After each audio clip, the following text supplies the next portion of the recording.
রাজ্য দুপুরে স্কুল সকালে গরমের ছুটি এগুলো নিয়ে আলোচনা প্রয়োজনে এগোবে গরমের ছুটি।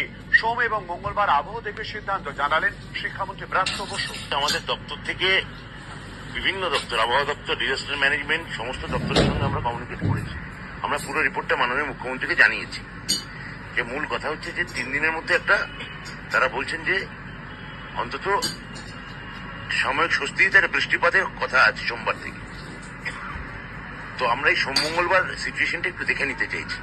সেখানে আমরা আজকে যথারীতি দপ্তর থেকে একটা নির্দেশিকা দিয়েছি।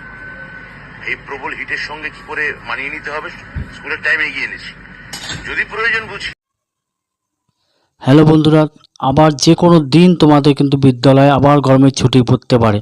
আজকে তোমরা দেখলে যে শিক্ষামন্ত্রী পুরো ব্যাপারটায় নজর রেখেছে, যে বাইরে তীব্র দাবদাহ চলছে। ইতিমধ্যে শিক্ষা দপ্তর পশ্চিমবঙ্গের প্রতিটি বিদ্যালয়কে মর্নিং সেশন করে দিয়েছে, অর্থাৎ সকালবেলা স্কুল চালু হয়ে গেছে। ইতিমধ্যে সমস্ত উচ্চতর বিদ্যালয়গুলি, মাধ্যমিক লেভেলের বিদ্যালয়, উচ্চ মাধ্যমিক লেভেলের বিদ্যালয়গুলি সমস্ত মর্নিং সেশনে চালু হয়ে গেছে, সকালবেলা স্কুল চালু হয়ে গেছে। কিন্তু এবং এই তীব্র দাবদাহ যদি চলতে থাকে, শিক্ষামন্ত্রী যা জানালেন তা এই তীব্র দাবদাহ কিন্তু চলতে থাকলে তোমাদের বিদ্যালয়ে কিন্তু আগামী সপ্তাহের মধ্যেই আবার গরমের ছুটি পড়তে পারে। কিন্তু সমস্ত বিষয়টি নির্ভর করবে মুখ্যমন্ত্রীর উপর। মাননীয় মুখ্যমন্ত্রী সিদ্ধান্ত নেবেন।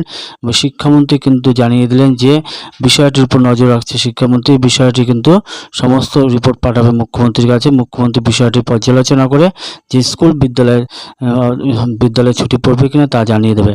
কিন্তু বিদ্যালয়ে ছুটি পড়লে সামনেই যে তোমাদের সেকেন্ড সামেটিভ পরীক্ষা আছে, সিলেবাস অনেক স্কুলে কমপ্লিট হয়নি, তা কি হবে সিলেবাসে, এই কথা বিবেচনাও যেমন করা হচ্ছে। অন্যদিকে বিবেচনা করা হচ্ছে তীব্র দাবদাহে বাচ্চারা স্কুল যেতে পারছে না, খুব কষ্ট হচ্ছে, সেদিকটাও মাথায় রাখা হচ্ছে। সমস্ত রিপোর্ট কিন্তু শিক্ষামন্ত্রী আজকে জানিয়ে দিলেন যে বিদ্যালয়ের সমস্ত স্কুলের যে রিপোর্ট তা মুখ্যমন্ত্রীর কাছে পাঠানো হবে। মুখ্যমন্ত্রী চূড়ান্ত সিদ্ধান্ত নেবে।